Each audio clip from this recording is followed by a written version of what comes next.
दोस्तों स्वागत है आपका आपके अपने YouTube channel magic math by रुहावा सर में। आज हम डिस्कस करने वाले हैं एक्सरसाइज 5.3 के क्वेश्चन नंबर 14 एंड ऑनवर्ड्स। चलिए स्टार्ट करते हैं। क्वेश्चन नंबर 14 स्टेटमेंट पढ़े। क्वेश्चन नंबर 14 की find the sum of the odd numbers between 0 and 50। यानी 0 और 50 के बीच में जितने भी ऑड नंबर्स हैं आपको क्या करना है, उनका सम निकालना है। तो चलिए स्टार्ट करते हैं। जो ऑड नंबर्स बिटवीन 0 एंड 50, 0 और 50 के बीच में ऑड नंबर कौन से होते हैं जो 2 से डिवाइड नहीं होते? तो नंबर कौन से होंगे? 1, 3, 5, 7, 9 एंड अप टू 49। अब क्लियरली आप देख सकते हैं इन नंबर्स के बीच में डिफरेंस कितने का है? 2 का। तो clearly these numbers are in AP, और यहाँ पे आप इस एपी की फर्स्ट टर्म होगी 1 और कॉमन डिफरेंस होगा 3 - 1 2। जो लास्ट टर्म है, पहले सम निकालने के लिए हमें नंबर ऑफ टर्म्स निकालनी पड़ती है, n निकालना पड़ता है। तो उसके लिए लास्ट टर्म को n मान लें। Let n is equal to 49। Formula लिखें a plus n minus 1 into d is equal to 49। तो यहाँ से a की value 1 plus n minus 1 d की वैल्यू 2 इज इक्वल टू 49। यहाँ से कैलकुलेशन कीजिए। इम्प्लाइज 1 प्लस 2n माइनस का 2 is equal to 49। This implies 2n minus 1 is equal to 49। 1 को उधर ले जाए प्लस का हो जाएगा, 2n इज इक्वल टू 50 आएगा। और यहाँ से n की वैल्यू आ जाएगी 50 डिवाइड बाई 2, तो कैंसिल होकर क्या आएगी? 25। अब आपने सम निकालना है। नंबर ऑफ टर्म्स आपको पता लग गई है, फर्स्ट टर्म आपके पास है, कॉमन डिफरेंस आपके पास है। तो Sn का फॉर्मूला यूज करें, और साथ ही साथ आपके पास An भी है, तो हम ये वाला फॉर्मूला यूज कर सकते हैं n/2 into a plus an। तो 25/2 इंटू 1 प्लस an है आपका 49। तो 49 प्लस 1 50, 25/2 मल्टीप्लाई में आएगा 50, 2 से 50 को कैंसिल कीजिए 25, 25 को 25 से मल्टीप्लाई करोगे 625। तो 10 आपने यही निकालना था। 10 the sum of odd numbers between 0 and 50 is 625। तो चलिए हमने यही निकालना था, क्वेश्चन में कोई मुश्किल नहीं थी। चलिए इसके बाद बढ़ते अगले वाले क्वेश्चन पे। क्वेश्चन नंबर 15 स्टेटमेंट पढ़े ध्यान से। A contract on a construction job specifies a penalty for delay for the completion beyond a certain date as follows: rupees 200 for the first day, 250 for the second day, rupees 300 for the third day, and etc. The penalty for each succeeding day is being rupees 50 more than the preceding day. How much money the contractor has to pay as penalty if he has delayed the work by 300 days? अब question को ध्यान से समझिए।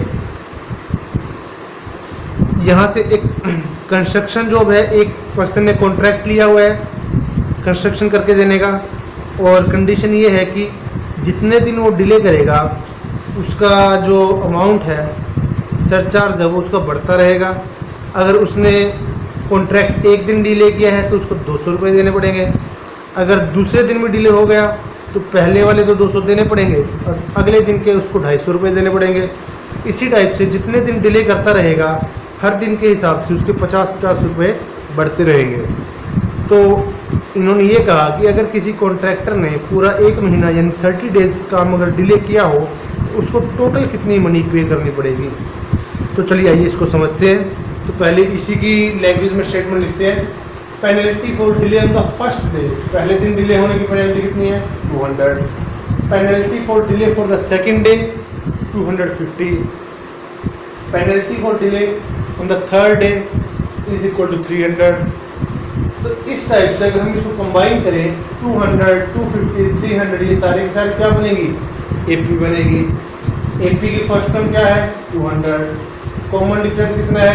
250 में से 200 minus कीजिए 50 rupees.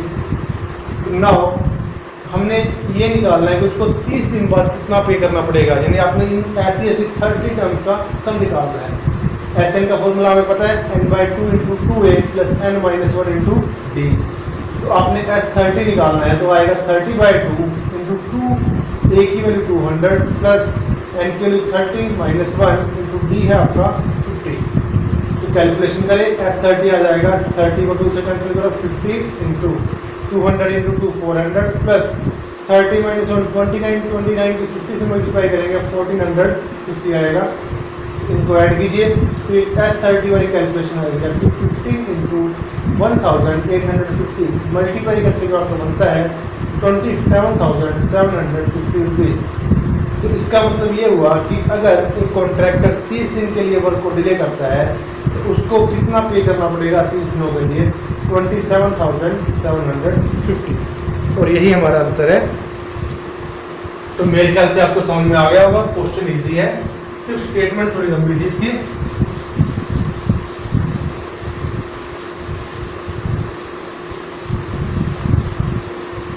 चलिए इसके बाद अगले क्वेश्चन की तरफ बढ़ते हैं। अगले क्वेश्चन की स्टेटमेंट पढ़े तब तक।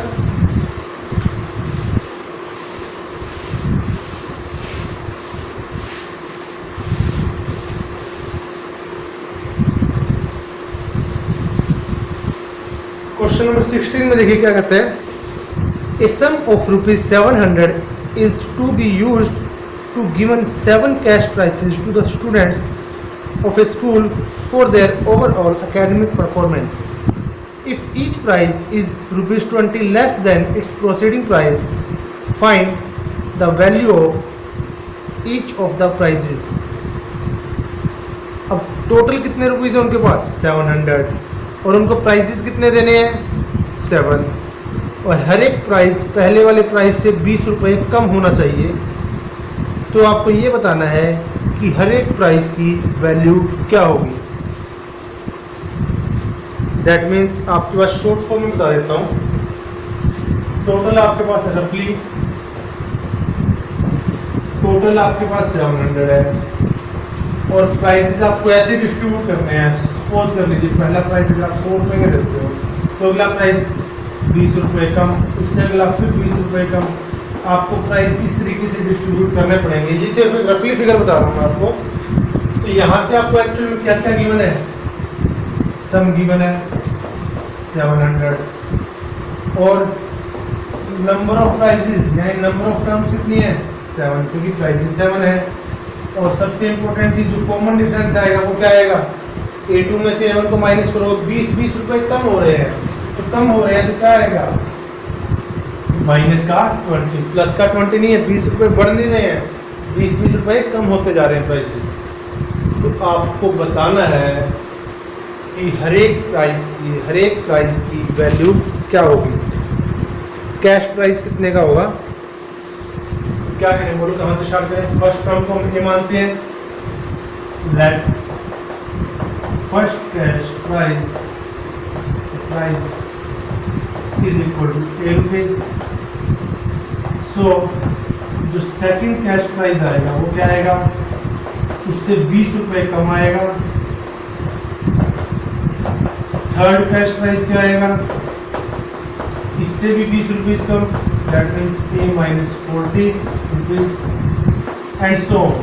इसी टाइप से आपके कैश प्राइस कम होते रहेंगे। फोर्थ है वो A माइनस 60 आ जाएगा, फिफ्थ है A माइनस 80 आ जाएगा वगैरह वगैरह। तो हियर फर्स्ट टर्म यानी A1 वो क्या है आपने A माना है, और D कितना है आपका, सेकेंड टर्म में से फर्स्ट टर्म को माइनस कीजिए, A माइनस 20 माइनस A से कैंसिल, D आपका है minus 20। Number of prices that means N कितना है 7 और SN कितना है आपका 700। आपको एक टाइप से ये पूरी की पूरी AP निकालनी है। तो सॉल्यूशन करने से स्टार्ट है क्वेश्चन नंबर 16। तो यहाँ से नाउ फॉर्मूले का यूज करें। SN क्या होता है n/2 into 2A plus n minus 1 into D। यहाँ पे नंबर ऑफ प्राइसेस कितने हैं 7, 7/2 फर्स्ट टर्म तो आपकी A ही है प्लस 7 माइनस 1 और D है आपका माइनस 20 और इनका सम कितना दे रखा है आपके पास 700। तो उसको हम 700 के इंटू करेंगे, 7/2 बोलर ले जाए जिस प्राइस। तो 2a प्लस 6 इंटू माइनस का 20 इज इक्वल टू 700 इंटू 2 बराबर 7 नीचे आ जाएगा, ये कैंसिल हो जाएगा 100 से। दैट मीन्स 2a माइनस का 120 is equal to 200। This implies 120 minus का हो जाएगा प्लस का, 2a आपका आ जाएगा 200 प्लस 120, दैट मीन्स 320। और यहाँ से आपकी a की वैल्यू आ जाएगी 320, 2 मल्टीप्लाई में हो जाकर डिवाइड में 160। दैट मीन्स जो आपका फर्स्ट प्राइस आएगा वो कितने रुपए का आएगा, 160 रुपए का।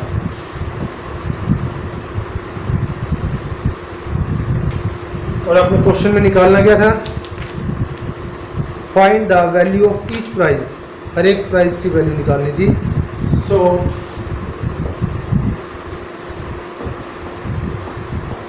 The value of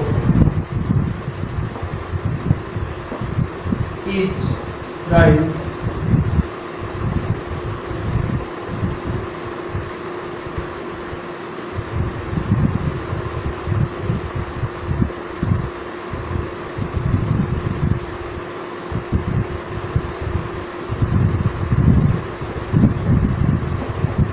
the value of each price is, पहले वाला प्राइस कितने का 160 का, सेकंड वाला 20 माइनस करो 140 का, फिर 120 का, उसके बाद फिर 20 माइनस करो 100 का, फिर 80 का, फिर 60 का। 1 2 3 4 5 6 7 प्राइस है ना, तो लास्ट वाला प्राइस कितने का 40 का। ये इनकी वैल्यू आ गई है। तो मेरे ख्याल से आपको समझ में आ गया होगा, इतना मुश्किल नहीं था ये। चलिए रब करते हैं इसको, ये ऊपर वाला नोट मत करना, ये इसका रब था। चलिए रब करते हैं, अगले क्वेश्चन की तरफ बढ़ते हैं, क्वेश्चन नंबर 17 की तरफ।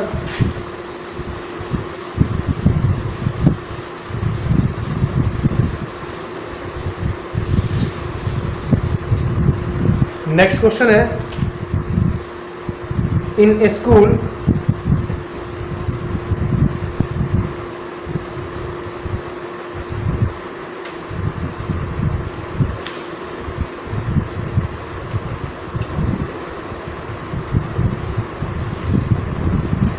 the students thought of planting trees in and around the school to reduce air pollution.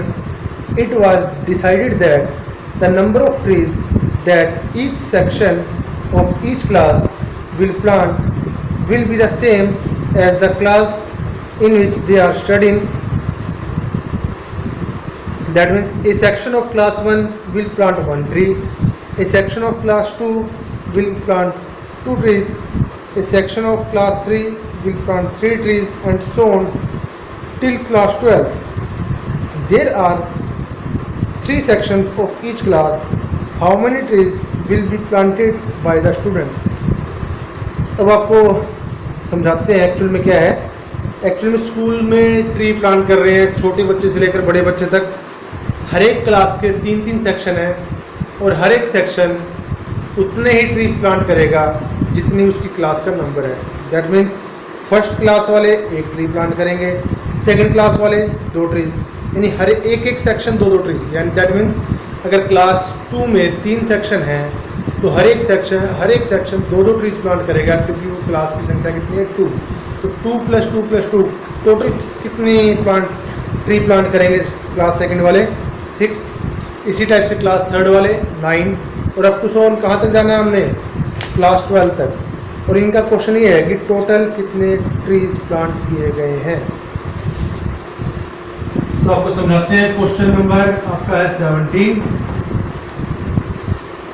Number of classes आपकी 12, सेक्शन है ईच क्लास में, सेक्शन इन ईच क्लास वो कितने हैं 3। तो number of trees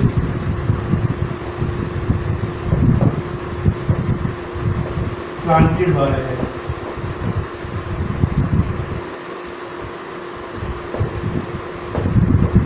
class 1, class first. अब first class वाले एक एक ट्री प्लांट करेंगे, लेकिन सेक्शन कितने हैं? 3। तो कुल कितने ट्रीज प्लांट करेंगे? 3। Number of trees planted by class second.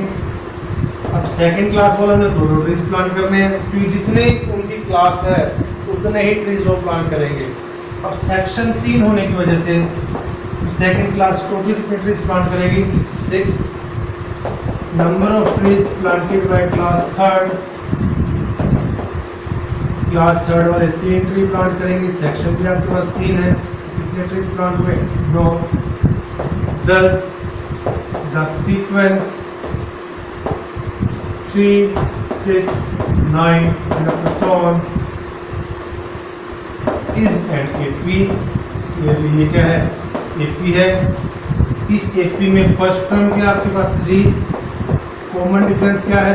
6 - 3। Number of terms यानी क्लासेस कितनी है टोटल? 12। नंबर ऑफ टर्म्स आपकी 12। आपने निकालना क्या है? टोटल कितने ट्रीज प्लांट किए गए हैं, दैट मीन्स SN। फॉर्मूला लिखिए n/2 × 2a + n-1 × d। तो यहाँ से S12 आएगा 12/2 × 2 × a की वैल्यू है फर्स्ट टर्म आपकी 3 + 12 - 1 d की वैल्यू भी आपकी 3 है। ये 2 से कैंसिल कीजिए इसको। 6 × 2 × 3 6 + 12 - 1 11 × 3 33।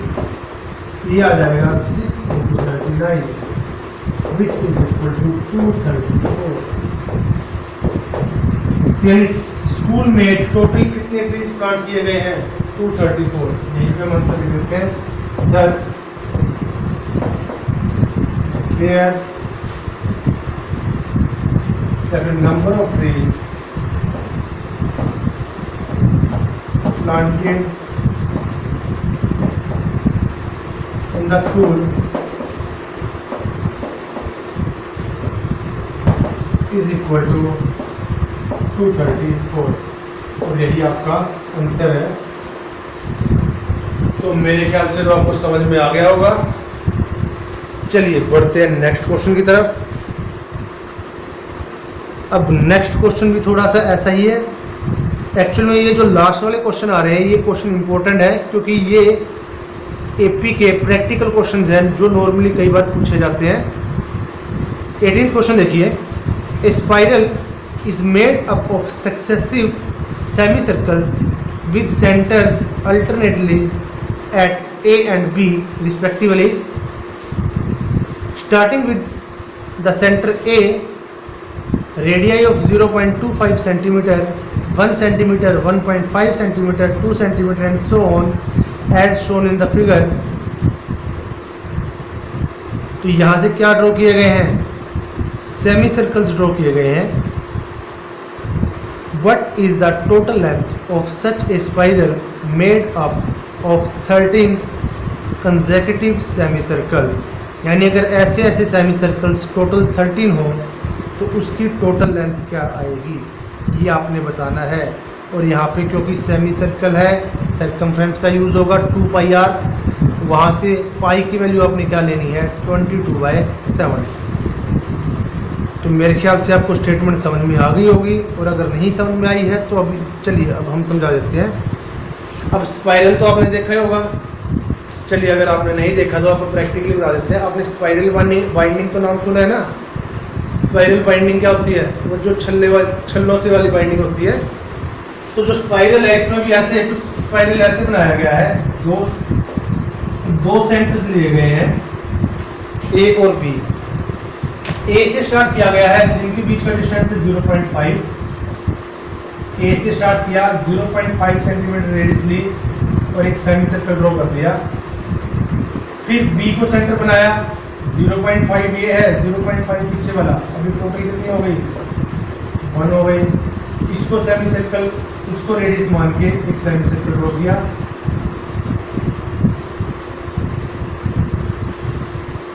अब ध्यान से दीजिए, 1 ये है।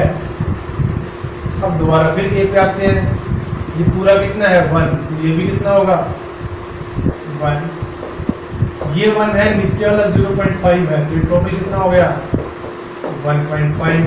अब ए को सेंटर मानकर इतनी रेडियस लेके एक सेमी सर्कल और ड्रा किया गया है, और इस टाइप से ऐसे सेमी सर्कल कितने हैं 1 2 3 and up to so on. ऐसे सेमी सर्कल्स कितने हैं, there are total 13 semi circles.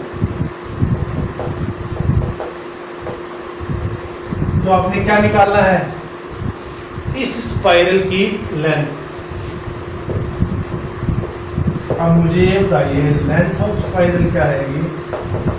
आपको ये काम रफली करके दे रहा हूँ, इज इक्वल टू जितने भी सेमी सर्कल आएंगे, semi circle 1 plus semi circle 2 plus semi circle 3, जितने भी सेमी सर्कल आएंगे सी से डिनोट कर देते हैं, उन सब का सम, यानी इसका सर्कमफ्रेंस, फिर दूसरे का सर्कमफ्रेंस, फिर तीसरे का सर्कमफ्रेंस, और जितने भी सर्कमफ्रेंस आएंगे उन सब को हम क्या करेंगे, प्लस करेंगे, तो क्या आएगी उस स्पाइरल की लेंथ। तो चलिए स्टार्ट करते हैं।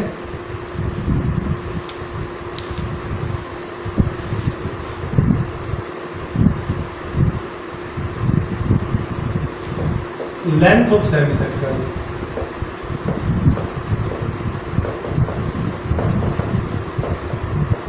लेंथ कहें या सर्कमफ्रेंस कहें, एक ही बात है।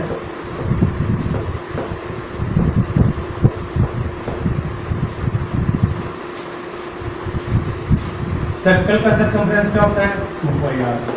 अब क्योंकि ये सेमी सर्कल है तो इसका हाफ होगा, कैंसिल, दैट मीन्स क्या होगा पाई आर। तो धीरे धीरे एक एक करके सबकी लेंथ निकालते हैं। लेंथ ऑफ सेमी सर्कल, या फिर फर्स्ट लिख देते हैं, first semi circle, that means C1 नाम दे देते हैं इसका। फर्स्ट मतलब जो ये वाला है, अंदर वाला है, पाई, और यहाँ से रेडियस कितनी है 0.5,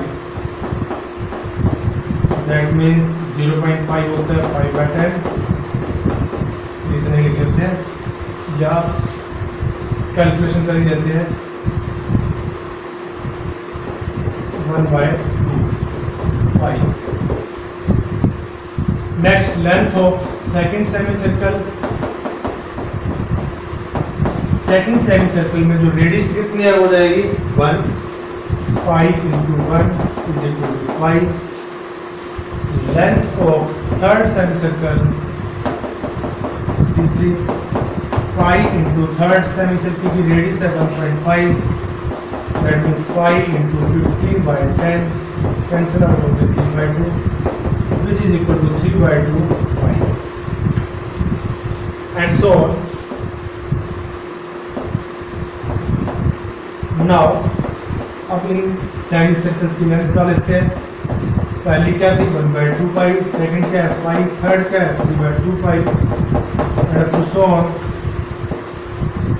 आर इन AP, ये किसमें होगा AP में, चेक कर लीजिए कॉमन डिफरेंस इनका 1/2 का, 1/2 पाई का।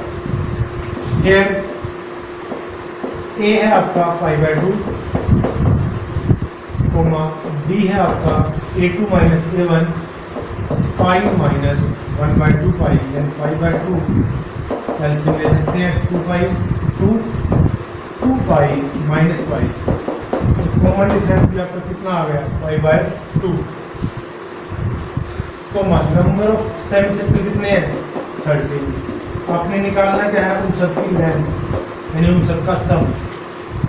नाउ SN का फॉर्मूला जो है n/2 × 2a + n-1 × d। तो लिखें n की जगह क्या है S13 है, तो 13/2 × 2 × a की वैल्यू आपकी π/2 प्लस 13 - 1 × d की वैल्यू आपकी π/2।